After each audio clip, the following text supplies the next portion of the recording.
Alors regardez, une des images les plus extraordinaires de la journée, c'est la façon qu'ont les Russes. Les Russes sont réduits pour éviter les drones et le danger des drones à avoir recours y compris à des moyens qui peuvent paraître un peu artisanaux, voire un peu primitifs. Ils utilisent par exemple des quads. Et l'image qui suit est extrêmement parlante. Voilà. Regardez bien, il faut bien écarquiller les yeux pour voir ce qui s'y passe, c'est-à-dire que c'est l'armée russe, c'est la puissante armée russe quand même, c'est une des plus grandes armées du monde, qui en est réduite à se mouvoir à l'aide de quads.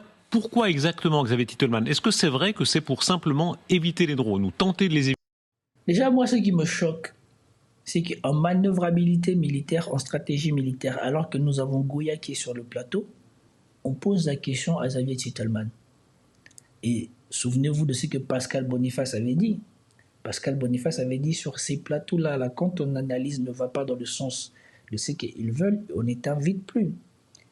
Et nous savons que Titelman est toujours invité, sans doute pour dire les conneries qu'il va dire maintenant. Éviter.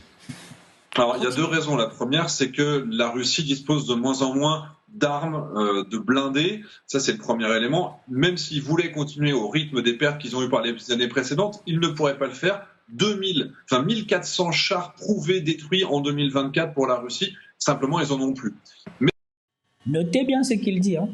Pour lui, le fait que les Russes ont perdu des équipements, alors que nous savons que à Koursk, l'Ukraine a perdu un nombre d'équipements juste pas possible, et parmi ses meilleurs équipements, mais notez bien ce qu'il va dire par la suite.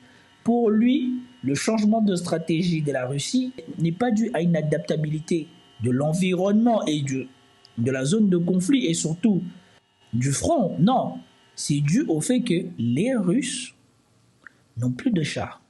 Mais écoutez bien jusqu'à la fin et vous allez voir à quel point ce monsieur, je n'arrive pas à justifier pourquoi il est là.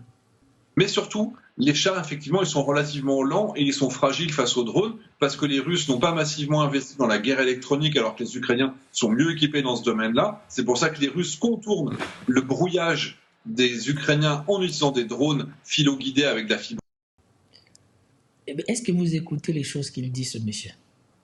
Donc, le pays qui arrive à atteindre la totalité du territoire de l'autre est moins bien équipé que celui qui n'arrive pas à atteindre juste le front, n'arrive pas à atteindre le front. Et surtout, écoutez bien ce qu'il dit à quand Goya va parler, pour voir la réalité de la stupidité de ce monsieur, ou en tout cas de la stupidité de ce qu'il dit. Optique, mais les Russes, eux, comme ils n'en ont pas, ils remplacent leurs chars et leurs véhicules blindés par des équipements qui peuvent plus facilement éparpiller et surtout qui sont beaucoup plus rapides. Mais attendez, Xavier, tout à l'heure sur notre antenne, il y avait Gérald Dutart qui disait c'est aussi simple et primitif le fait que ils zigzaguent assez vite et donc ils évitent le drone. Est-ce que c'est effectivement aussi naïf que ça? Effectivement, la vitesse de déplacement des quads permet quand même d'éviter une partie des drones, mais c'est surtout la vitesse de traverser des champs. C'est pas vraiment pour les éviter, parce que là, si vous parlez avec des pilotes de drones, ils peuvent taper sur des véhicules qui vont à 80 km/h et qui essaient de faire des zigzags. C'est pas vraiment la vitesse, c'est le fait de traverser un champ ouvert de 400 mètres en quelques dizaines de secondes plutôt qu'en plusieurs minutes. En gros, si vous envoyez 40 blindés comme les Russes viennent de le faire dans la région de Koursk, quand vous avez un terrain qui est boueux, qui prend plusieurs minutes, les Ukrainiens ont le temps d'envoyer 4, 5, 6 drones kamikazes FPV par pilote sur le temps de la traversée. Quand vous avez comme ici des quads, là, à ce moment-là, peut-être que chaque pilote de drone kamikaze FPV ne pourra en lancer que 1 ou 2 pendant le temps de cette traversée. Et donc oui, le taux de survie est de 0 quand ils se font toucher. Par contre, sur les dizaines de quads qui vont tenter cette traversée, vous en avez peut-être 5 ou 6 qui vont réussir à aller jusqu'à la tranchée ukrainienne et éventuellement qui vont être capables de submerger les hommes qui s'y trouvent. Vous l'avez entendu? Les Russes se sont mis au quad parce qu'ils n'ont plus de blindés et de chars, mais ces mêmes quads permettent de gagner en célérité, de traverser les terrains beaucoup plus vite, de rendre les attaques de dronistes ukrainiens beaucoup moins efficaces parce qu'ils ne peuvent pas utiliser autant de drones qu'ils utiliseraient si jamais il y a des blindés et des chars.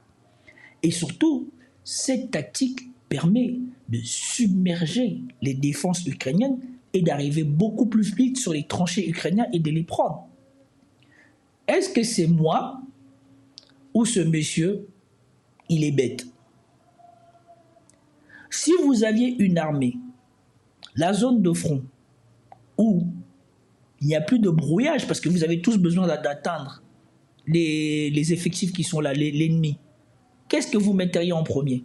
Du matériel, que vaut mieux qu'elle bouge dans une zone où elle est couverte par du brouillage électronique, comme les Ukrainiens ont fait quand ils ont attaqué à Kursk, leurs blindés bougeaient avec le brouillage électronique. Et c'est pour cela que les Russes, ils avaient du mal à stopper les Ukrainiens, puisque les Ukrainiens utilisaient et le brouillage électronique et les drones au fur et à mesure qu'ils bougeaient. Ils bougeaient avec. Et quand les Russes ont compris comment s'y prendre avec eux, vous les avez vus, depuis, les Ukrainiens ne bougent plus. Et c'est à peu près la même tactique qu'on a donnée aux gens qui ont pris la Syrie. Les gens qui ont pris la Syrie ont utilisé la même tactique. Ils avancent avec le brouillage électronique et les drones. Donc, est-ce moi ou c'est une formidable capacité de l'armée russe à l'environnement dans lequel ils évoluent actuellement, ou c'est juste M. Titelman qui est bête et qui choisit de donner des avis complètement stupides? Parce que lui-même, il vient d'expliquer les bienfaits, les avantages que les Russes gagnent à se mouvoir avec des quads. Mais plutôt que de dire que l'avantage est tel que ils peuvent se mouvoir beaucoup plus vite et conquérir des territoires beaucoup plus vite et surtout submerger les tranchées ukrainiennes, il dit non, cet avantage-là, c'est pas assez pour changer de stratégie. C'est juste qu'ils ont plus de chars et de blindés. Une question pour Xavier Titelman, mais c'est la même chose avec les trottinettes, puisqu'on a vu aussi des images de Russes, mais avec des trottinettes, donc ils sont non seulement sur des quads, mais aussi sur des trottinettes. Donc c'est le même processus? À mon sens, la trottinette, je pense pas qu'ils aillent faire des assauts avec des trottinettes. Vélo électrique, on en a vu sur des petites motos électriques qui coûtent vraiment pas cher, y compris des jeunes, on les a vu les vidéos du côté russe, qui disaient mais moi je sais pas faire de moto, c'est pas grave, t'inquiète pas, de toute façon tu vas tout droit, les Ukrainiens sont en face. Là je pense que, étant donné le terrain et la mauvaise qualité du terrain, ils peuvent pas utiliser ça dans des champs boueux, mais par contre sur les arrières pour aller vers la première ligne, c'est-à-dire la ligne 0, pas faire des assauts, mais aller sur leur propre tranchée, puis retourner à l'arrière, faire des rotations, peut-être qu'ils les font effectivement en trottinette, mais je pense pas qu'ils utilisent pour les assauts simplement par la mauvaise qualité du terrain. Mais je dois faire sur le mois de décembre, les Ukrainiens, les Russes, 45% du matériel russe qui a été détruit au mois de décembre, 2400 véhicules prouvés détruits, 45% sont du matériel civil qui n'a rien à faire en première ligne, dont ces équipements. Donc, 2400 matériels russes perdus en décembre, 45% serait du matériel civil. Donc, c'est du matériel qui n'est pas utilisé pour aller au front. Donc, je ne comprends même pas l'importance de cette information. C'est de l'information donnée pour donner ou c'est de l'information utile? Si ils nous donnent cette information, c'est du matériel civil, ça veut dire que les Russes ont changé leur façon de faire la guerre. Mais c'est aussi les Russes qui obtiennent les meilleurs résultats. Donc, est-ce une mauvaise décision? Et surtout, cela ne permet-il pas de conserver des blindés et des chars pour des moments où ils sont vraiment proches d'une grande ville ou de quelque chose comme ça et d'installer leur brouillage électronique et donc là maintenant de pouvoir exploiter leurs tanks et leurs blindés à leur avantage? Oui, il faudrait juste qu'ils soient bêtes pour satisfaire la bêtise de M. Xavier Titelman, qu'ils viennent sacrifier au front leurs blindés et leurs chars.